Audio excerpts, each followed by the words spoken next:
Hello students, मेरा नाम सुभाष चंद्र मिश्रा है।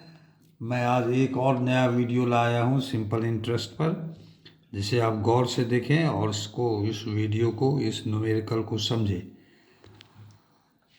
क्वेश्चन है, the simple interest on a sum of money is 4/9 of the principal. Find the rate percent per annum and time in year if both are numerically equal। क्या कहता है कि ये simple interest है, उसका जो सम ऑफ मनी जो है, यानी अमाउंट जो sum of money, the simple interest on a sum of money is 4/9 of the principal.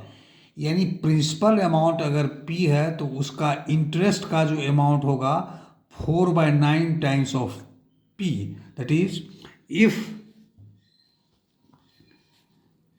Principal amount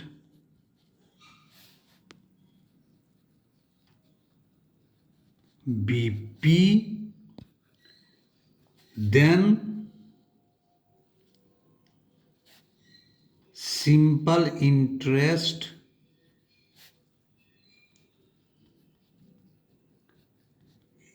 is 4/9 of the principal, यानी P into 4/9 equal to 4P/9।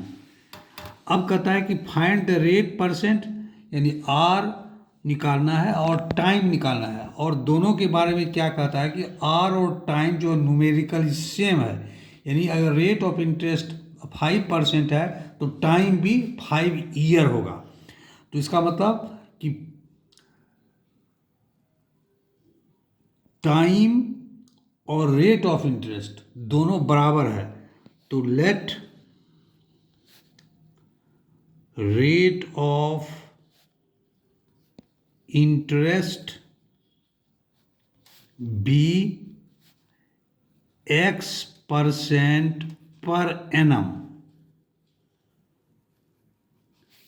then year will be X year, क्योंकि rate percentage और time दोनों का numerical value जो है similar है। यानी अगर रेट ऑफ इंटरेस्ट X% है तो ईयर होगा X। बड़ा सिंपल सा सवाल है, इससे आप निकाल लें। तो इसमें निकालना क्या है, निकालना है रेट ऑफ इंटरेस्ट और ईयर। तो आप जानते हैं कि interest, simple interest equal to PRT/100। P तो मान लिया है कि प्रिंसिपल अमाउंट P मान लिया है तो P हो गया। रेट ऑफ इंटरेस्ट को X मान लिया है, टाइम भी X के बराबर होगा डिवाइडेड बाय 100। अब इंटरेस्ट जो है P का 4/9 है, तो I की जगह पर क्या हो जाएगा, P into 4/9, that will be equal to P into X equal to X²/100। ये P इस P से कट जाएगा। अब इसको क्रॉस मल्टीप्लाई कीजिए, तो क्रॉस मल्टीप्लाई करने पर क्या होगा, 9 इंटू X² और 9 into X² equal to 100 into 4, 100 into 4। अब इस 9 को इक्वल टू के राइट हैंड साइड में ले जाना है, तो चूंकि ये 9 और X² के बीच में मल्टीप्लिकेशन का चिन्ह है, इसीलिए इक्वल टू के दाईं तरफ ले जाएंगे तो यहाँ पर मल्टीप्लिकेशन है, तो ये 9 इक्वल टू के दाईं साइड में आएगा तो डिवाइड हो जाएगा। तो इसलिए X² इक्वल टू 100 इंटू 4/9। इसीलिए इसको आगे और X² equal to 10 into 10 into 2 into 2/3 into 3। इससे आप इसका स्क्वायर रूट निकाल लें X² का, तो इसका भी स्क्वायर रूट निकालना पड़ेगा। राइट हैंड साइड में जो नंबर है इसका स्क्वायर रूट आप निकाल लें इस तरह से 3 × 3, तो एक्स स्क्वायर का स्क्वायर रूट निकालेंगे तो ये एक्स हो जाएगा, और इसका स्क्वायर रूट निकालेंगे तो 10 × 10 का वो एक 10 आ जाएगा, 2 × 2 का एक 2 आएगा, 3 × 3 का एक 3 आ जाएगा, जो कि 20/3 के बराबर होगा। और इसको जब डिवाइड करेंगे तो ये हो जाएगा 6 2/3। इसका मतलब ये हुआ कि रेट ऑफ इंटरेस्ट जो हो गया, रेट ऑफ इंटरेस्ट ये हो गया 6 2/3% पर एनम, और टाइम जो हो गया वो टाइम हो गया 6 2/3 ईयर। हेलो गाइस, आज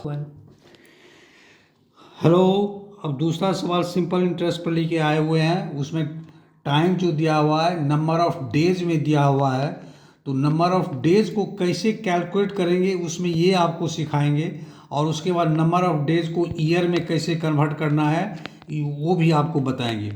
क्योंकि सिंपल इंटरेस्ट में टाइम ईयर में रहता है, rate of interest per annum होता है।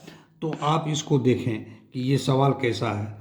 Arun borrowed ₹2000 from a money lender on March 4 at 5 and 1/2% per annum. Find the amount returned by him on 28 July in the same year to clear his debt. तो money lender से, और इसमें कहता है कि find the amount find करने का, amount का मतलब होता है प्रिंसिपल अमाउंट प्लस इंटरेस्ट। अब इसमें थोड़ा सा आपको ध्यान देना है कि नंबर ऑफ डेज को कैसे कैलकुलेट करेंगे। तो उसमें दो डेट दिया हुआ है। एक डेट क्या दिया हुआ है कि कब से स्टार्ट किया, तो वो लोन जो लिया हुआ है आदमी से वो 4 मार्च को लिया हुआ है, और लौटाया जो वो 28 जुलाई को लौटाया हुआ है। उसमें दोनों में से एक डेट को एक्सक्लूड करेंगे। उसमें से किस डेट को एक्सक्लूड करेंगे, तो पहला डेट को एक्सक्लूड कर देंगे। 4 मार्च को प्रोसेसिंग होता है, तो 4 मार्च का तो कोई इंटरेस्ट लगेगा नहीं, और 28 जुलाई को जाकर के पैसा लौटाएगा तो पैसा लौटाने में वक्त लगेगा। तो केवल आपको ध्यान ये रखना है कि दो जो डेट दिया हुआ है, जैसे यहाँ पर मार्च 4 है, यहाँ पर जुलाई 28 है, इस दोनों में से एक डेट को, जब डेट का नंबर ऑफ डेज को काउंट करेंगे उसमें एक डेट को एक्सक्लूड करेंगे। तो यहाँ पर हम एक्सक्लूड करेंगे 4 मार्च को। तो आप डे को कैसे कैलकुलेट करेंगे, तो मार्च में कितना हो जाएगा, 4 मार्च को एक्सक्लूड करेंगे, यानी 5 से, मार्च में 31 दिन होता है, तो 5, तो मार्च में कितना डेज हो जाएगा, तो 27 डेज हो जाएगा। अप्रैल में कितना डेज का अप्रैल होता है, 30 का। मई 31, तो मार्च अप्रैल मई, जून 30, और जुलाई में 28 को, 28 जुलाई को पैसा लौटा दिया है तो जुलाई में 28। ये सभी डेज को अगर सम करेंगे तो वो 146 डेज के बराबर आएगा। अब आप जानते हैं कि टाइम ईयर में होता है, तो इस डेज को आपको ईयर में कन्वर्ट करना पड़ेगा। तो 146 डेज को ईयर में कन्वर्ट करने के लिए क्या करेंगे कि एक साल में 365 डेज होते हैं, तो वो क्या करना पड़ेगा कि 146 डेज को 365 से डिवाइड करना पड़ेगा। तो 146 days equal to, so 146 days equal to 146/365 year. बस आपका काम हो गया। अब आप जो है ना सिंपल सा फॉर्मूला बैठाइए कि interest, simple interest that is I equal to PRT/100। Principal amount कितना है, 2000। रेट ऑफ इंटरेस्ट है होल 5 1/2, दैट इज 11/2।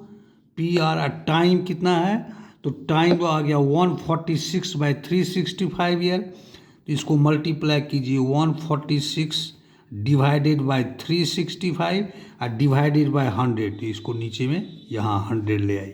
अब इस 2 जीरो को इस 2 जीरो से काटिए, इस 2 से 20 को काटिए, और उसके बाद ये 5 से 2 कट 10 कट जाएगा तो 5 2 जा 10, अब 5 से 5 7 जा 35 73 से 146 2 टाइम्स लगेगा तो 373 2 जा 146, तो ये आपका कितना हो गया 11 इंटू 2 इक्वल टू 44। तो इंटरेस्ट अमाउंट जो हो गया ₹44 हो गया। Hence amount to be returned after 146 days, ये क्या हो जाएगा 2000 प्रिंसिपल अमाउंट प्लस इंटरेस्ट, जो कि बराबर हो जाएगा 2044। तो हेलो स्टूडेंट्स, आज के लिए मेरा वीडियो इतना ही। अगर ये वीडियो आपको पसंद आएगा तो इसे आया हो तो इसे आप लाइक करें, शेयर करें और सब्सक्राइब भी करें। Thank you very much.